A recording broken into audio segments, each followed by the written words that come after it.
Alfa Romeo is a most alluring brand, bringing to mind power, beauty, pedigree, and a level of exoticism not found in most automobiles. But aside from how it might make you feel, how much do you actually know about this storied Italian company? Well, here are 12 interesting facts about Alfa Romeo.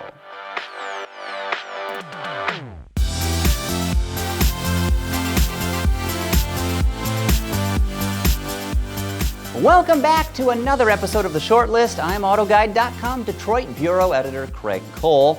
And as I alluded to in my open, we're talking all things Alfa, from its founding to the products offered today. We'll touch on this automobile manufacturer's historical highlights. And one of the most interesting things about Alfa Romeo are its Franco roots. It all started around 1906 in a suburb of Milan, where French automaker Darracq erected an automobile factory.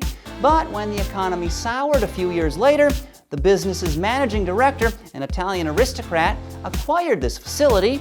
Then, on June 24, 1910, he rechristened the company and began building cars under a new name. And I think you know what. Obviously, it was Alfa, though the Romeo half came a few years later. Point number 9 is all about that story, so make sure to keep watching. The very first Alfa branded car was called the 24 HP, even though its 4.1-liter engine delivered 25 horses. This apparent discrepancy has to do with its taxable power rating. Well engineered and quick, it delivered a terrifying top speed of 62 miles an hour on wooden spoke wheels with just 2 rear drum brakes. Yeah, no thanks. As for the company, Alfa is not a particular place, thing, or even somebody's name. It's an acronym standing for Annonomia Lombarda Fabbrica Automobili. Basically, that means the Lombard Automobile Factory Company. A bit redundant if you ask me, but you didn't. So where did Romeo come from? Well, in 1915, World War I, the Great War, the war to end all wars, was raging on multiple fronts, locking European powers in a bloody, bankrupting fight to the death. And helping fuel this conflagration, automakers supplied guns, hardware, and munitions to their respective nations. However, Alfa lacked the funds to switch over to wartime production, which is where Nicola Romeo enters the story. Prosperous engineer and entrepreneur from Naples, with a kick-ass mustache might I add, he acquired the firm, building aircraft engines and portable compressors, making a mint in the process. Naturally, as new owner, he had to add his name to the concern, and Alfa Romeo as we know it was born. Next up, let's focus on the company's unique logo, which is comprised of several elements. The red cross and white field motif on the left side is borrowed from the Milanese coat of arms, while the snake eating a man on the right comes from the Visconti family crest, the city's former rulers.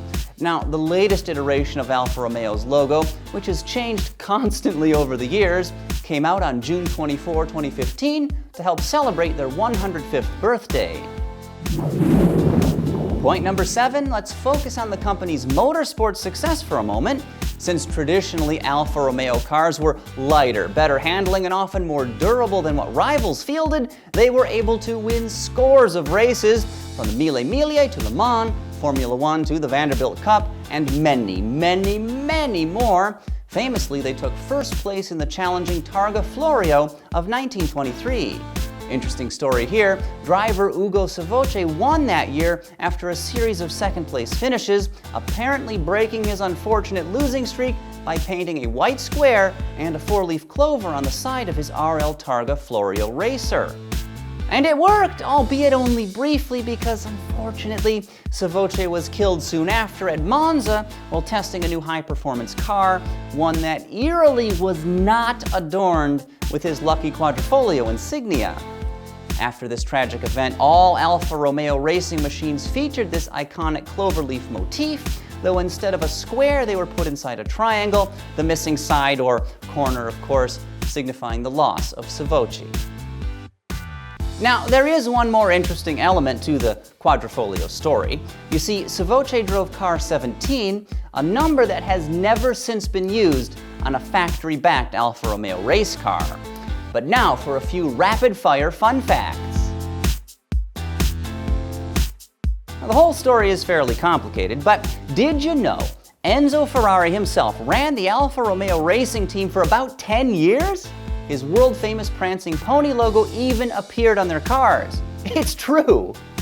Now, in the 50s, after a second global war that left Europe in ruins had finally ended, the company began to focus on introducing more production vehicles, models like the 1900 and Giulietta, the latter of which really put this company on the map. Well designed from day one, the car's aluminum alloy twin-cam four-cylinder engine was produced in one form or another for about 40 years. Next up, Alfa Romeo was effectively acquired by the Italian government in 1933. Believe it or not, the company remained under national control until 1986 when Fiat bought it. Another date of note is 1995, the year they stopped exporting cars to the United States, except for about 100 examples of the beautiful 8C Competizione, which they delivered around 2007.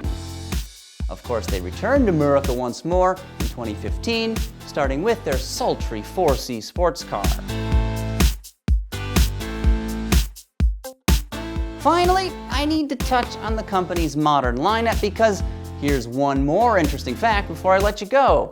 Quadrifoglio versions of the Giulia sedan and Stelvio crossover are the most powerful Alfa Romeos ever. The Ferrari-sourced 505-horse V6 engine found in each delivers more ponies than anything else they've ever built, and that includes Formula One winning race cars. Anyway, thanks again for watching this episode of The Shortlist. I do hope you learned a thing or two about Alfa Romeo. We'll see you next time.